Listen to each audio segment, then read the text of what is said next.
Now here we go. Now, go, go. Here we go.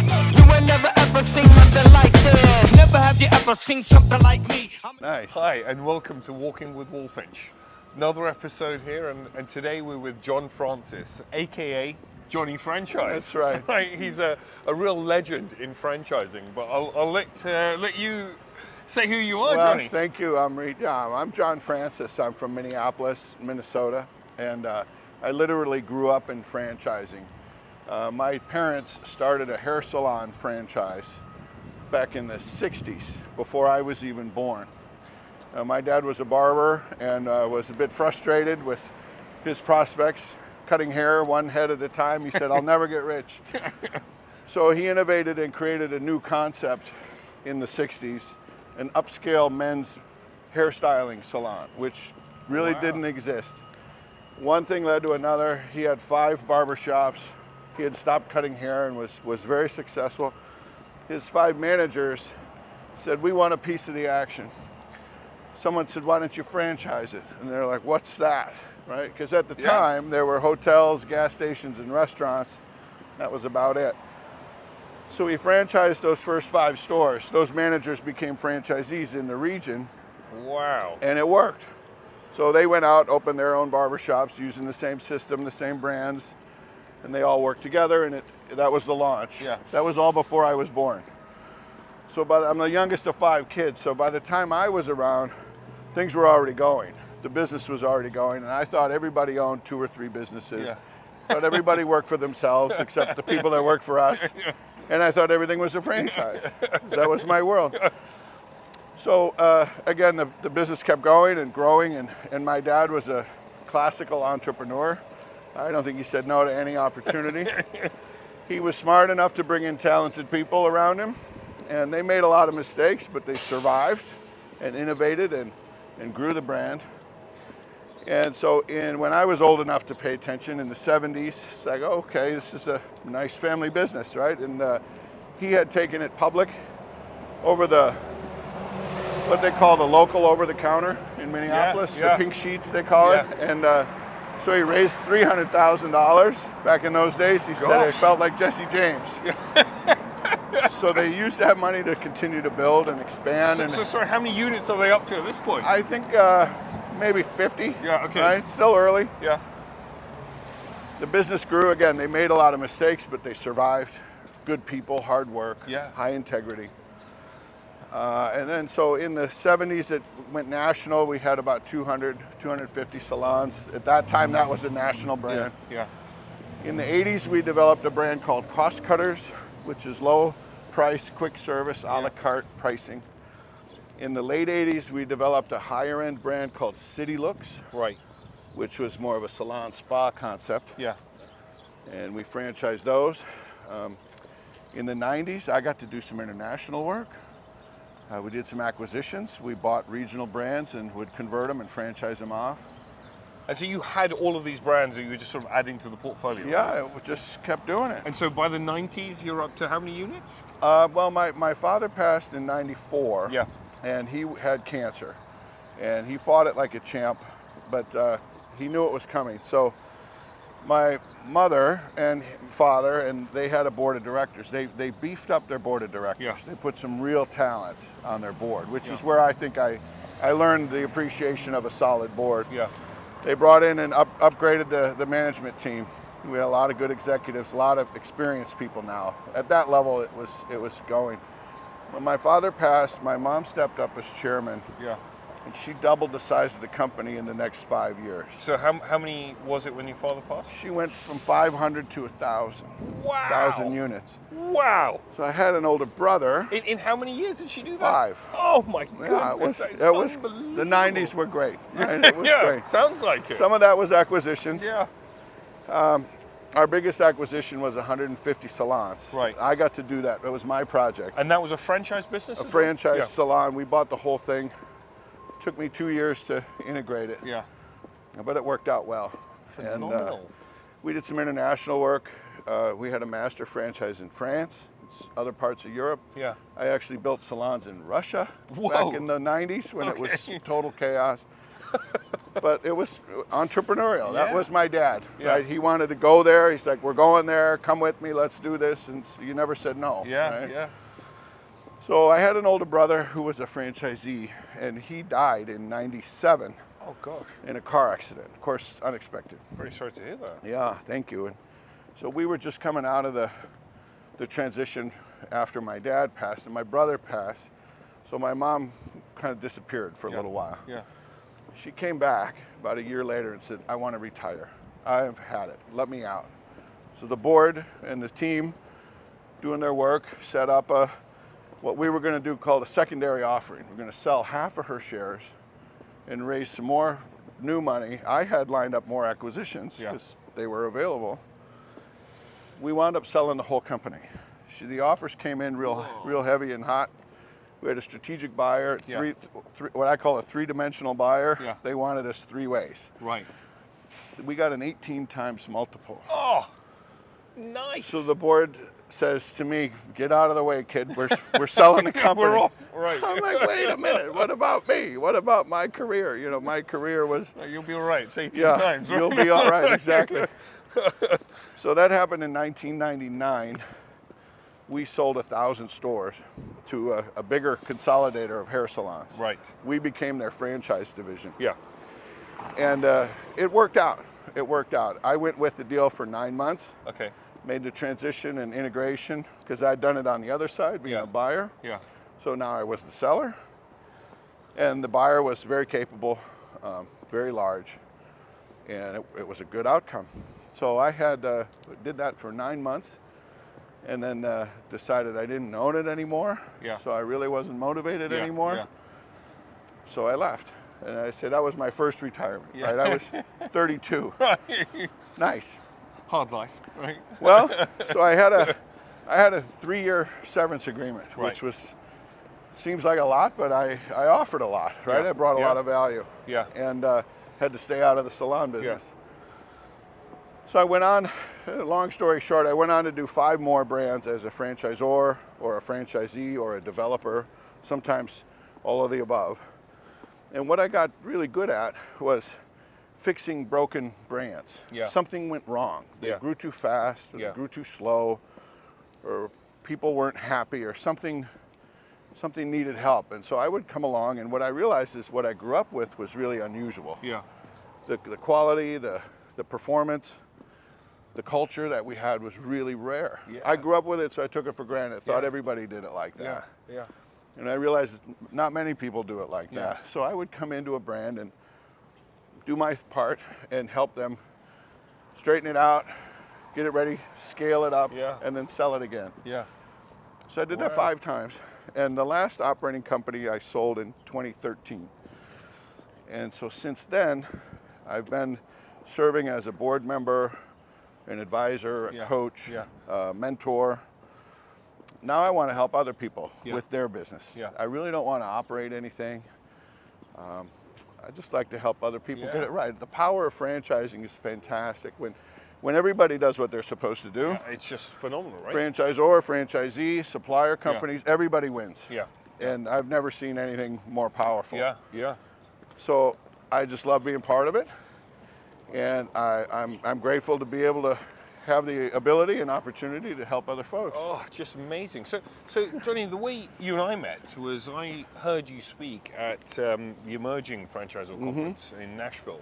Right. And you were talking about FACs and FABs, so Franchise Advisory Councils and Franchise Advisory Boards. Right. I wonder if you could just tell us what the difference is between those Sure. two for people that don't Well, know. the Franchise Advisory Council is more of an internal structure for franchisees to work with the franchisor in an organized way to provide feedback and input and maybe a testing environment, certainly a collaborative structure so the franchisor can bring the franchisees in to talk about issues, talk about ideas and opportunities, and vet those decisions or those programs before they're rolled out to the whole program. Yeah. So Franchise Advisory Council is an internal group of franchisees that are either appointed or elected.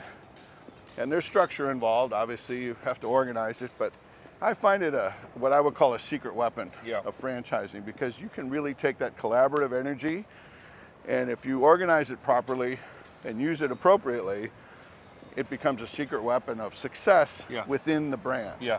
Yeah. Really doesn't cost much, Yeah. but it takes some intention, it takes some effort, and that's one of the things I've helped when I get into a brand. If they don't have one of those, Yeah. advisory council, I might say, well, why not? Yeah. Or have you tried it, and maybe they have, it doesn't work anymore. So sometimes it's rebuilding it or restarting it, Yeah. or just launching it in the first place. Okay. But an advisory council can be very powerful. I mean, it's a really interesting thing, and we'll get into advisory boards in a second as Yeah. well. But it's added a layer of communication as well. I think. Yes. After Nashville, I really thought about it myself, Mm-hmm. and went and implemented one. And you sent me some really amazing tools that we could use, and just things that we should be thinking about, and agenda items and all of that. I mean, it's simple things, but when you're sort of going in blind, I mean, it's just so powerful to have all of that. Yeah, it's nice to have. I like to say, never start with a blank sheet of paper. Yeah. It's. I'm not an artist, Yeah. right? I'm a business person, Yeah, so. yeah. Hey, you're a little bit of an artist. I will. I say I like to do my R&D, right? Yeah, Rob yeah. and duplicate. Yeah. So, Right. so we help. I have materials and programs, and launch and organize, and then nudge them along, and Yeah. guide them along. Yeah. Once they get rolling, then they can kind of learn to do it themselves. Totally. And so one of the things that I thought was really interesting when you were talking about advisory councils was that communication piece and change management. I mean, how would Yes. somebody use both franchisee and franchisor? How do they use the advisory council? Well, an advisory council is a place that you consistently go back to for feedback and perspective and understanding, Yeah. I would say, before or after you launch a program, or you've got a challenge or an issue inside the brand. Yeah. This is the place where you bring those issues to resolve those issues Yeah. before they become bigger issues. Yeah. It's also a place for grievances. Yeah. Some franchisees are having a disagreement about some issue, bring it to the advisory council, Yeah. let them provide some input. Now, advisory councils don't vote, don't approve. You don't really want to give them any authority or responsibility. Yeah. They just want to help, Yeah. right? They want Yeah. to do their part. But it's a great way to add validation internally, and it also allows systems to have that franchisee input as new campaigns or new initiatives are launched or pushed forward, to say, well, the advisory council had this input, or we took their feedback and we changed this, and now we're doing that. So it just helps a brand work collaboratively from the inside. Yeah. It's very powerful. And where have you seen it work really well? Oh, well, just about everywhere. Yeah? Honestly, the only time I see it not work well is when it gets taken for granted, Yeah. or they're not taken seriously. Yeah. And those franchisees feel disrespected. Yeah. Then you got a different problem. Yeah. So those things can be repaired, but I guess my advice is don't ever let that happen. Yeah. You know? Yeah, totally. If you use it well and consistently, and you treat those people with the respect they deserve, a franchise advisory council can be very powerful inside of a brand. So, I mean, what I've seen a lot of, and we're really early doors, but we've got an advisory council. But what I've seen a lot of is, Zor's waiting until they are much bigger to implement this. Is there a sweet spot? Is there at this many units you most definitely should have one, and this many units you should be thinking about one? Yeah, I would say that the time to put an advisory council in place is before you wish you had one. Yeah. Okay. Right? Do it when Makes things sense. are calm and there's no drama and Yeah. people are sort of open to the idea. I would suggest it's usually 30 Yeah. to 50 units. Yeah. At that point, you're probably more than ready. If a brand is larger, if it's 100 or 200 or 300, it's going to be more politics. Yeah. And it may be more difficult to structure, because the people you place are the people that get voted. Yeah. That can be more challenging with all those personalities. Yeah. So the ideal time might be, I would say, after 30, and maybe before 50. Yeah. Okay. Depending on the brand and the culture, but definitely before you want one. Yeah. Because yeah. it takes a little time to get it up and make sure it works properly, and Yeah. and they start adding value right away. And before we move on to advisory boards, what are the top 3 things that someone should be thinking about or looking out for when they are trying to set up an advisory council? 3 things for an advisory council, in my opinion, are really think through the structure, right? There's normally guidelines, policies, bylaws, depending on the level of formality that you want. So the structure needs to be carefully considered. Yeah. Okay. Don't just throw it together and say, here we go. Yeah.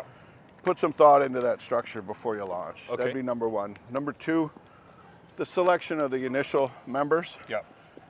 You don't want just anybody serving on your Yeah. advisory council. You want to make sure those are franchisees that are well-known, well-respected, Yeah. and collaborative. Yeah. An advisory council later can be where you put your biggest critics. Yeah. Put them on the advisory council, Yeah. but after you've begun. Right. I wouldn't start with that. Okay. So careful selection. Then third would be have a meaningful agenda of topics and structure the meeting so it's not just random or chaotic. Yeah. Have some structure and then follow up. Yeah. I say create a list of action items. Okay, we talked about this, we talked about that, we've got this other issue. Here's what we're going to do about it. Here's when we'll have an answer for you. Yeah. And then follow through, follow up. So accountability, which is all on the franchisor. Yeah. The franchisees are not there to do the work. Yeah. The franchisees are there to help you, Identify. and Yeah. discuss and solve. In a lot of cases, they'll come up with better ideas, Yeah. and they will certainly help facilitate the buy-in from the rest of the brand. Yeah. Say advisory council helped us organize this campaign or this program or this whatever, and we took the time and we did our work and we're ready to go. Amazing. Okay. So those would be the 3 points. Nice. And so let's talk a little bit about advisory boards. What is an advisory board? Well, an advisory board would be more for the corporate, for the owners, I would say, of the headquarters, of the franchisor. Most of the brands I work with are smaller, privately owned. Yeah. So in a larger public company, they would have a board of directors, which I serve on board of directors today. It's more formal, more fiduciary, right? It's larger, more complicated. There's some legal structure and things involved. An advisory board is more informal, less structured, not fiduciary. But it serves the ownership of the brand. And I would say sometimes it's the difference between the owners and the management, because they may have sort of a natural tension of goals. Let's say a brand has a great year and makes great profits. Yeah. Well, management might want to take it out as bonuses. Yeah. Yeah. Ownership might want to reinvest it in more people, more systems, more growth. Yeah. Well, that's a bit of tension. Yeah. So how do you resolve those differences might be a board. So an advisory board is a group of, again, talented people who are there to help the owners consider their decisions and hold them accountable. Yeah. But again, it's the point of an advisory board, an informal advisory board, doesn't vote, doesn't necessarily have any shares of the company. You pay them for their time. I mean, you might create some incentives or long-term equity incentives. A lot of times I see phantom stock or those types of mechanisms. So there's incentive for performance, but they're not necessarily shareholders. Yeah. Again, it's low risk, low cost. But an advisory board will help that business owner and the leadership team make better decisions. Yeah. And it's a place to hold them accountable. And who should sit on that? Is there people from a specific background that need to be on an advisory board? Yeah, I like to suggest three categories of candidates you might consider if you're setting up a corporate advisory board. One is I like to have someone with financials experience, a banker, a certified public accountant, someone who understands financials and can see the business and help identify the risks through the financials. So what I would call a numbers guy or gal, someone with financial focus. Second would be a good lawyer legal perspective. Yeah. And it could be the lawyer you use already, Yeah. or it could be someone else, Yeah. because you want a different point of view. Okay. Those are good to have. And then someone loyal to the owner. Usually it's a spouse or a family member, a friend from school, a neighbor. I've seen all kinds of people. Someone who would protect your interests if you're not there. That's very interesting. Yeah, because an advisory board can serve as I'll call it a continuity plan. Yeah. If something tragic should occur, Yeah. and maybe the board knows what the owner, here's what I want to have happen. They could sell the company, they could replace the role, promote someone, whatever the plan, hopefully they have a plan, disaster plan, a recovery plan, a succession plan. Yeah. So a good lawyer, a good legal point of view, an individual loyal, you know, I've got your back no matter what happens. They're going to make sure that the owner's interest is protected. Yeah. I guess the last piece would be someone from the industry who knows the business, Yeah. but not a direct competitor. Yeah. A retired competitor Yeah. Okay. can be a great resource. There's Yeah. a lot of talent out there, Yeah. and a lot of these folks would love to get back in the game, Yeah. but they're not running the business, but they know the business. So they these know are the industry. all people that are not operationally involved really within the business. Not at all. And is that by design? Yes, Yeah. yes. Now it might be the owner and 2 or 3 owners, Yeah, however okay. many important shareholders, Yeah. whatever's appropriate. And I would say have an equal number of outside independents. Yeah. And I mean, the most important question I've got is how do I get my wife to sit on an advisory board? I'm going to have to send this episode to her. You got to make it. You got to make it interesting, and let her know that it's not a waste of time. Yeah. No, and I think that's so interesting what you just said there, because I think that succession planning piece is something that, you know, as humans we just don't think about really, No, you know, a lot naturally, of right? the founders like to avoid it. Yeah. I frankly. mean, It's that's entrepreneurialism right there, right? Yeah. We're going to live forever. So It's an uncomfortable topic, Yeah. but it's critical, because I'll tell you what else an advisory board does for a franchise brand: builds confidence. yeah. For the franchisor and the team at your office, but Yeah. also for your franchisees. Yeah. Because now they realize, okay, the founder or the president, the CEO, there's other people helping them, Yeah. which adds value Yeah. and adds credibility and Yeah. adds stability Yeah. and protects that brand from being vulnerable if something should happen Yeah. to that person. And how does, I mean, I think absolutely. How do you use the board? So do they sit on a monthly basis or something? And you know, do they all sit together? Or is it individual? How do you actually physically use that? I guess when I launch a board, again, depending on the business, but typically I say you want to launch a new advisory board for the business, I say have 3 meetings in the first 3 months. Right. Because there's a learning curve for them to learn the business. But you also want to know if one of those board members isn't going to work, you want to know that early. Yeah. If you start with quarterly meetings, Yeah. it'll be a year yes, of before you course. decide this person isn't a good fit. Yeah. That's wonderful. So advice, have yeah. 3 meetings right away, because you'll kind of pressure test the board and give them Yeah. a chance to learn. Yeah. Then have a meeting every other month, Yeah. so spread it out, and then settle in at a quarterly. Okay. For a year seems to be appropriate. If it's less than that, Yeah. too much can happen between meetings. And if it's more frequent than that, you probably have other challenges or problems Right. that may need more than the board. And so what? You know, what do they discuss? What do they look at in this Everything. meeting? No, the advisory board, it's really up to the owner to share and be as transparent as possible. So I usually start with a standing agenda. We start with financial review, any legal issues. I would say any balance sheet issues, any lending or borrowing or any major commitments or investments. Well, certainly we look at the performance, the P&L, but we don't get too granular into the weeds. You look at the executive team and their performance, holding them accountable, which is not always easy for a founder because they're friends with all these people. Yeah. So you let the board do some of that work. Certainly strategy review and strategy updates, planning, budgeting, forecasting, higher level business functions Yeah. that oftentimes are really inconsistent Yeah. in a founder-led smaller organization. Yeah. So an advisory board can really help take that whole organization to a new level of performance. Yeah.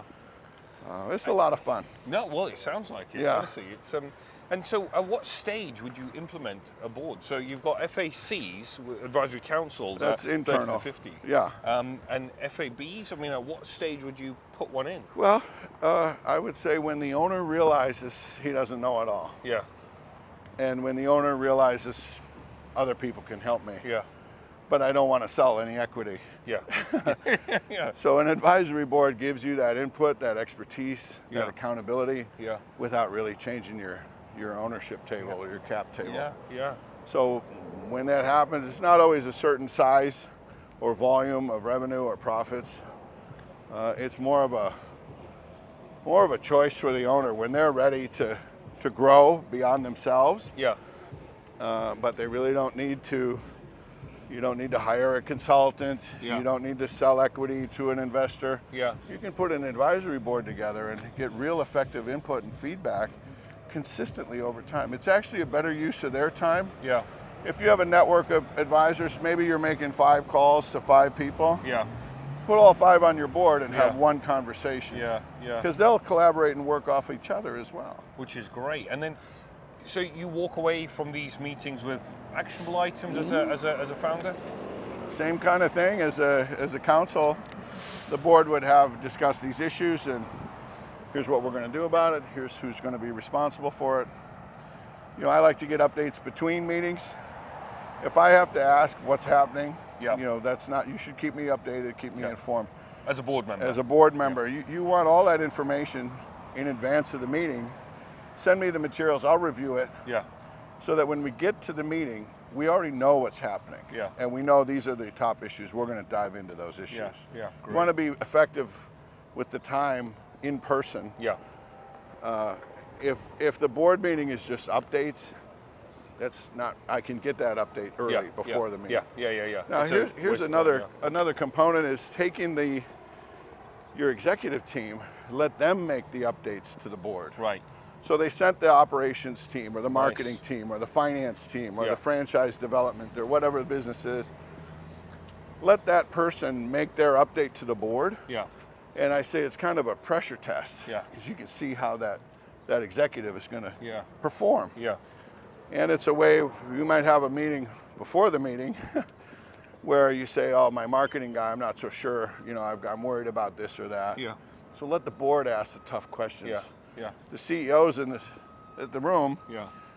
but you let the board pressure that employee to see how they hold up, and Yeah. that might help you make a decision whether you can keep them and develop them or whether they're no longer a fit. Yeah. Yeah.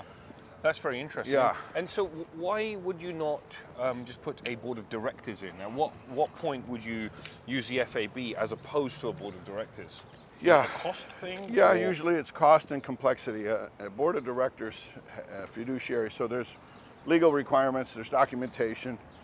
They serve for a term, right? You fill your term. Where an advisory board, it can be more flexible. Board of directors, if I'm on your board of directors, you're going to want insurance for directors insurance, they call it, which there's a cost associated. So a board of directors is more sophisticated, more fiduciary, and more structured. They have legal responsibilities. They actually vote on compensation or Right. transactions, where an advisory board really doesn't. Yeah. Some companies have both. You can have a board of directors for the whole organization. You might have a board of advisors for a particular part of the business. Yeah. But I don't see a lot of that. It's Okay. usually one or the other. Right, interesting. Yeah. And one of the things that you said earlier, it was about the FAB looking at the executives within the business and sort of tracking that. Yeah. Now, what kind of information as a founder would you deliver to them so that they are, I mean, you know, how does Everything. that kind of Yeah, look the more like? the better. Again, I tell my boards to send me everything. Yeah, And I'll ask questions. The more I know, the better I can understand yeah, and ask better questions. yeah, So certainly financials, all the financial statements, any KPIs or internal reports of yeah, performance, yeah, organizational chart, yeah, staff performance reviews at Yeah. the highest level. yeah, Right? We don't need to know a lot of detail. But then where are the hot spots? Where are the problems? Where are the challenges? yeah, where's the performance lacking and why? Yeah. And if they don't know, then we'll drill into that. Let's figure out why or where the problems are. It's not always obvious. No, yeah. It's really, sometimes you see a problem and that's just the symptom. Yeah. So a good board will open up the issue and try to find the root cause and solve that. Wonderful. And so, have you had any, or can you give me any examples of somewhere where you've helped implement a board and you've seen the growth kind of take off? Oh, yeah. Yeah, it's pretty consistent. Again, I've never seen a board of advisors. Well, I take it back. One time I saw it not work. Okay. Because the founder wasn't committed to it. Right, okay. We had 3 meetings, and I kept saying, when's the next one? He'd reschedule it. Yeah. Oh, I'm too busy. Yeah. Well, where's the update? Oh, I don't have it. Yeah. And I just said, well, I'm stopping. I'm not interested in that kind of game. So only once that's happened. But normally a board of advisors will help the owner really get more structure and more accountability internal for their organization, for their executives. Gives more confidence to the investors, the shareholders, all the stakeholders, really, even franchisees. But it moves slow. It's not a quick fix. It might take 6 months or a year before the board really starts to add real value, tangible value. Yeah.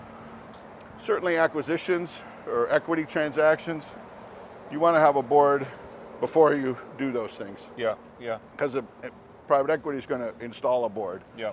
But if you already have a board, that's to your benefit. Yeah. So again, it's kind of the same. I would say put a board in before you wish you had one. Okay. Not always easy to tell when that is. Yeah. But I've worked on several boards now. I'm serving on a few boards today. Yeah.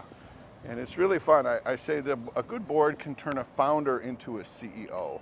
Yes. Because a founder is something that's forever. You're always the founder if you started it. Yeah. But you may not be a great CEO. Yeah. And there's a thing called founder syndrome, where the founder really needs to get out of the way. Yeah. A board can either help avoid that and help grow that executive, but may also be able to help that executive make the decision to move out of their own way, which is very powerful. Truly, yes. I mean, very powerful. So what do you do at Zor Forum? Woo! It's nice and loud, isn't it? Thanks, buddy. So they love those in Phoenix. Yeah? Well, it's beautiful out here. Well, Zor Forum is kind of a new structure in the franchise community where we do mastermind groups for franchisors. And a mastermind group is, I might have 6 or 8 members in a meeting at the same time. Yeah. Where we share information, again, in advance of the meeting, so we know who's got what issues, what are the updates with your business. Yeah. Then when we get together, we're looking to solve problems. Yeah. So again, an issue will come up, someone's got a problem with whatever it might be. My job as a moderator is to open it up, ask questions, try to expose the real issue, and then ask for input from the others in the mastermind. Great. So they learn from each other. Yeah. I do my part. I like to say I'm not a know-it-all, I'm a share-it-all. Yeah. So, and you really are. I don't know it all, but I've done a lot, I know a lot, and I'm willing to share. And you I think are very open with that. Thank you. Someone told me my gift is to make someone see what they didn't see without making them feel stupid for not seeing it. Yeah. Okay, so sometimes I can see what's around the corner, what's about to happen, and I can predict their future. Yeah. In a general sense, and say, well, here's your choices. You could do this, you could do this, or you could do this. Well, you've seen so much of it, right? It's all it's like you have a crystal ball. Sometimes it feels that way, yeah. And so those mastermind groups, the Zor Forum groups, work together every month. Right. We get together and we talk and share. And we help each other, it's a lot of fun. Really it's not very expensive for the advice and the perspective. Yeah. I've been doing it now a couple of years. Yeah. I've got 2 groups, probably start a 3rd this summer. Yeah. And the idea is to help these people help each other as much as I can help them. Well, and I know some of the people that are on the forum, and you've invited me on a couple times, and such great people as well. They're all entrepreneurs. They're founders, a lot of executives, presidents, C-level, whatever role it might be. My fun is to handpick the groups and mix and match those members. So so they can work together. Truly, that's wonderful. Yeah. So, Jonny, if there was one actionable item that an entrepreneur could take away from today, that you would say to them, do this or double down on that, and it's going to help your business take off, what would it be? Well, one actionable item would be look around you, find someone you can know and trust, Yeah. and ask them to give you perspective that you don't have. Yeah. Whether that's as a coach, as a mastermind, through a board. You know, there's, at the top you think you know it all. Yeah. And when you realize you never know it all, ask for that advice before you need that advice. Wonderful. Yeah.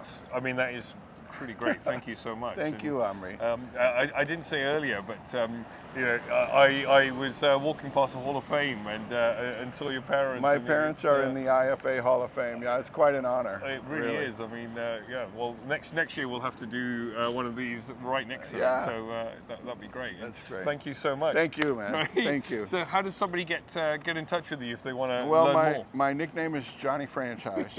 So JonnyFranchise.com. I'm not hard to find. I'm on all the socials, and I'm easy to reach. Yeah, great. And I love to try to help. If I can help, I will. Otherwise, I get out of the way. You're a true franchising legend. Thank you so much. Thank you. Thank you. And thank you very much for tuning into another episode of Walking with Wolfinch. And I hope you enjoyed that as much as I did and took some nuggets away. Until next time.